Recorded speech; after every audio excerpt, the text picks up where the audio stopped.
Hola, my name is Nimthul.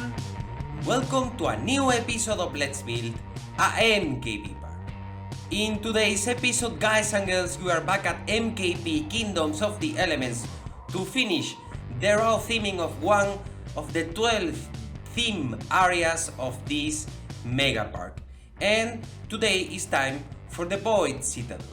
We are at this dark theme area, this indoor section of MKP Kingdoms of the Elements, themed after a civilization that praised the void as an element. The style of this area is based mainly in the undead style of World of Warcraft, but using my own style, the pieces that this game supports, and keeping probably the color palette. The dark in the background with purple and green. So let's comment which was the work I have done off the camera before starting today's work, which will be mainly the theming of the facades of this area.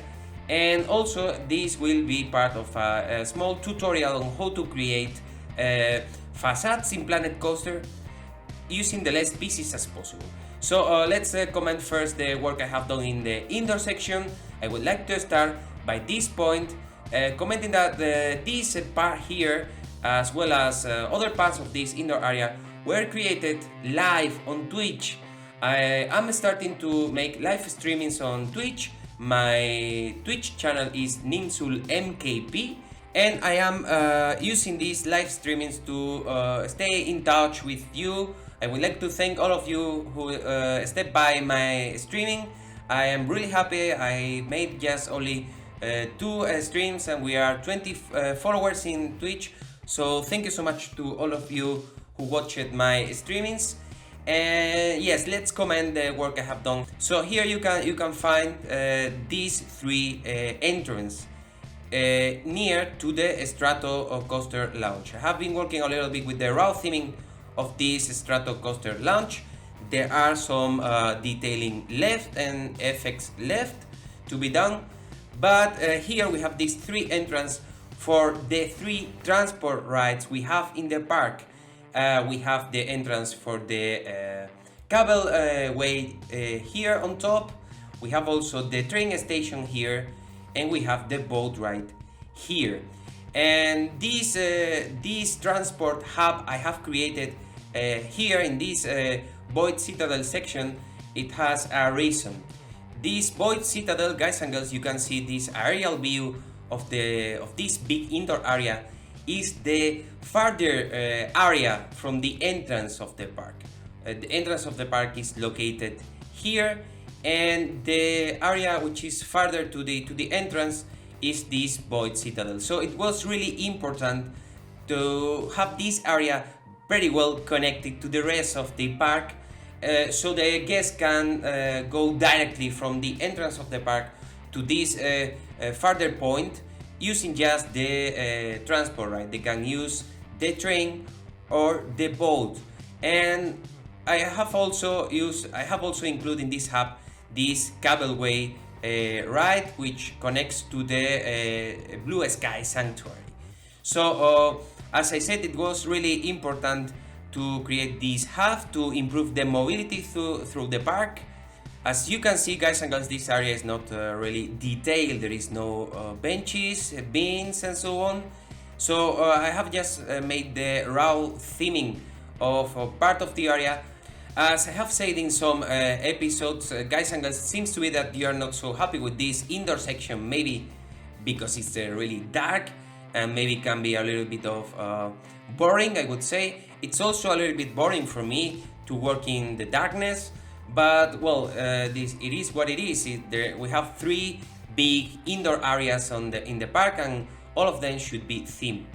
The good points of these indoor areas is as the lights are switched off, you don't have to expend a lot of pieces on the area. It's only the lighted areas should be detailed, and the rest of the area nobody will watch it, so you don't have to spend many pieces on something that nobody will notice. So it's important for these indoor areas to just detail the lighted points. So as I say, the work in today's episode will be mainly the facades of the area. As you can see, the area is created mainly with terraforming, and the work today will be mainly to cover the facades, the walls of the area with pieces that will simulate that we are entering into a dark fortress, into the Void Citadel. So I will theme only the walls, but not the roof. And that will save many pieces to the piece count of the park. As you know, guys and girls, it's really important to me to use the less pieces as possible to improve the performance of the park when any of you visit the park. And that's the main point of this mega park. And today I would like to show you how just adding the facade walls, the guests will get the impression that they are entering into a fortress.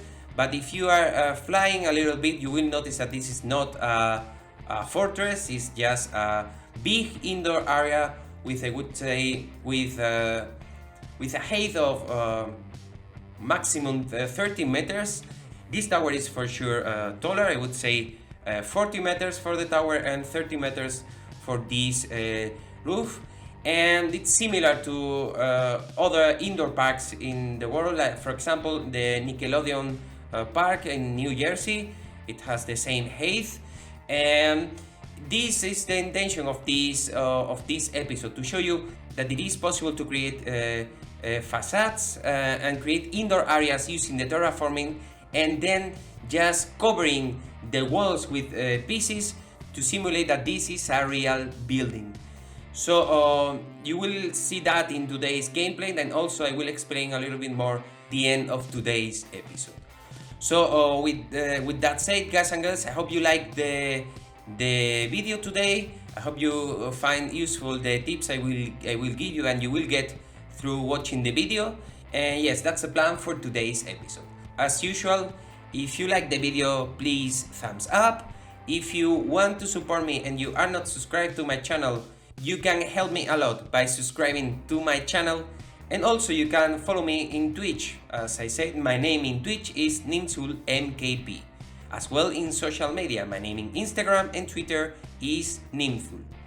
So with that said, I will be back at the end of today's episode when this big terraforming indoor area has been converted into a nice and dark facade for the Void Citadel. ¡Hasta luego!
Alright, I am back. Well, guys and girls, I have been working for the whole weekend on the facade of this Void Citadel, and this is the current status. As usual, this is not the totally final status, but I have managed to raw thin the whole facade. So let's comment the most important points of this of the work today, and the main one would be the creation of the facades, trying to use the less pieces as possible. And the tools I have used for that is mainly to use these big temple golden pieces colored with these purple colors, which are big enough to let me use the less pieces as possible. And also I didn't have to use any pieces for the roof of the area, as they are made with terraforming. So if you look at the area, if you are a guest in the park, you will watch only the facade. And as you know, guys and girls, I am also I really like to make a really nice transition. So we have two transitions for this area.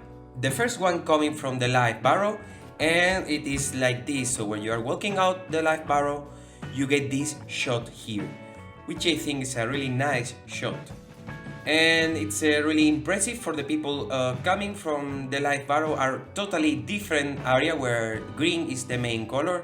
Here we find that this purple and dark colors is the main color used for this color palette. But I have used also, as you can see, some touches of green, and also the lamps that are present in the area, inside the area. So let's comment also what I would say is the centerpiece of this facade, which is the tower here. This tower is meant to be part of the second top half of this Stratocoaster, but also is part of the Horror Height dark ride. So at the end of the Horror Height dark ride, as you can see, we get an amazing view of the mountain of the park. I would like to show you which is the view, and it is this one. We get this view, and I really like how this works and how these two rides interacts together. And yes, I have used it, I would say less than 100 pieces for this tower, and the shape of the tower wasn't clear to me before starting today's episode.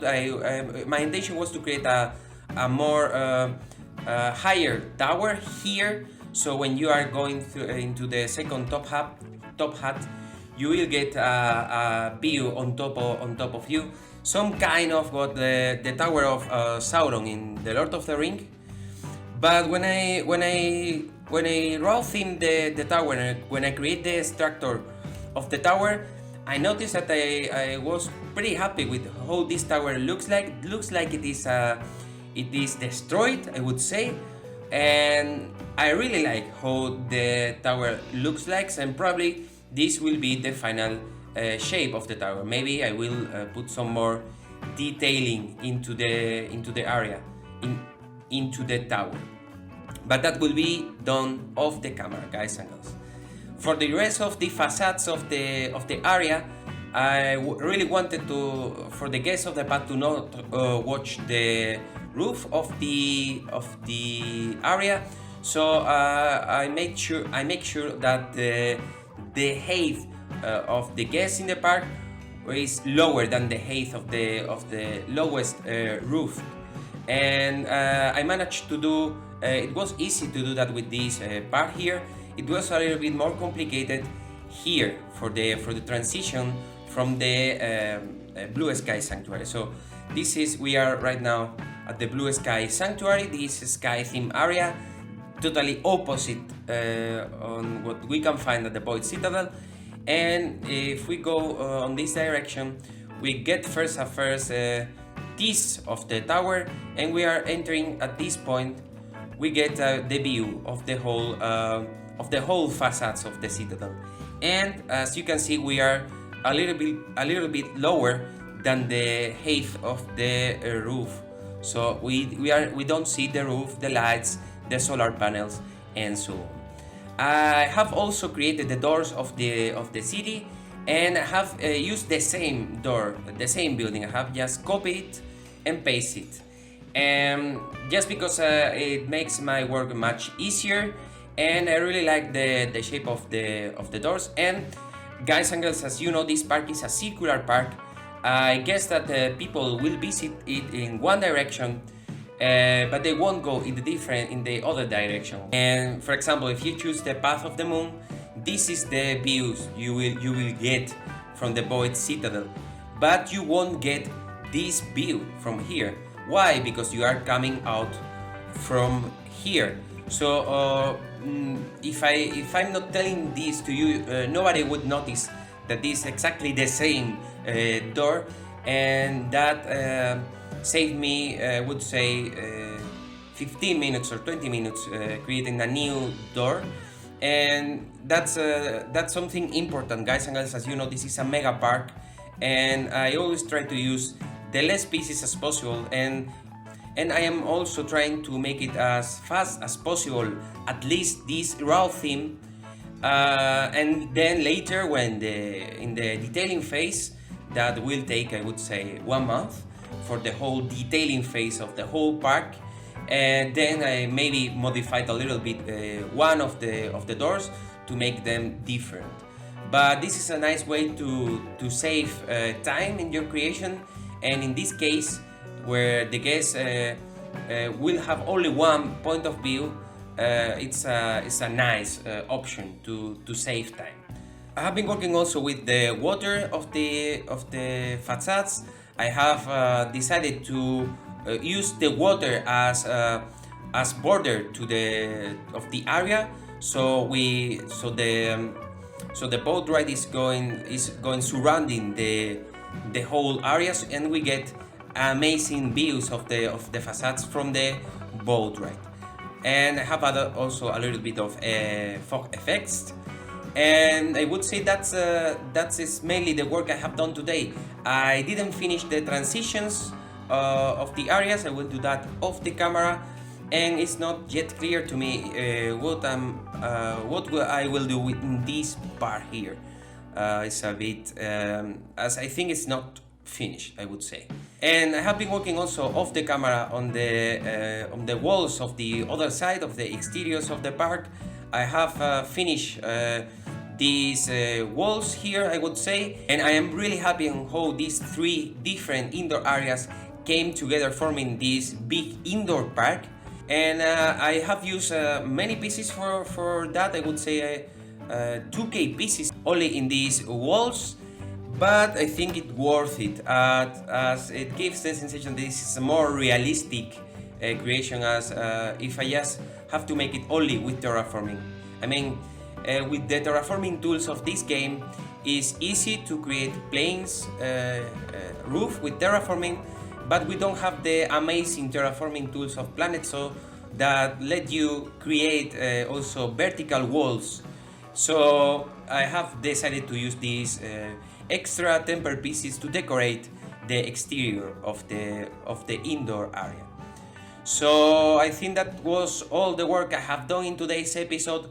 As I said, I will finish these facades and for sure the indoor area off the camera, and you will see the result at the release of the park. But also, before the release of the park, you will get the point of view of the Stratocoaster MKP Void Walker, which is the tallest and fastest coaster in the whole park. So guys and girls, thank you so much for your support. If you like the video, thumbs up. If you want to support me and you are not subscribed to my channel, please subscribe to my channel. And that was all for today's episode. My name is Nimthul, and see you in the next episode of Let's Build a MKP Park. Adios.